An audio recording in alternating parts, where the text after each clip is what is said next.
Nikita Mirzani murka dengar pernyataan Fadel Bajideh saat bareng Denny Sumargo. Nikita Mirzani murka setelah mendengar pernyataan pacar Loli di podcast Denny Sumargo.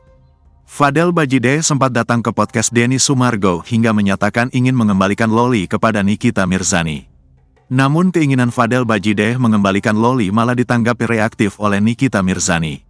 Ujungnya perseteruan antara Nikita Mirzani dengan Loli dan Fadel Bajideh kian terus berlanjut.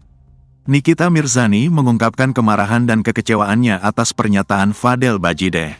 Nikita Mirzani mengatakan sudah terlambat jika Fadel ingin memutuskan dan mengembalikan Loli padanya. Untuk keluarga Kang Semir, bagus, selamat menikmati apa yang sudah kamu lakukan.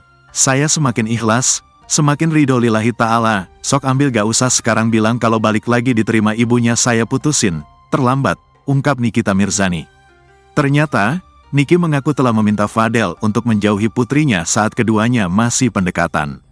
Dalam siaran langsungnya, Niki menegaskan tak ada ruang lagi untuk Loli maupun Fadel.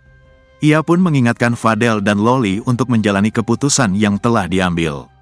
Dari saya cuma bisa bilang jalani apa yang sudah kalian ambil, jangan lagi bawa-bawa saya, Kang Semir dan keluarganya, ungkapnya.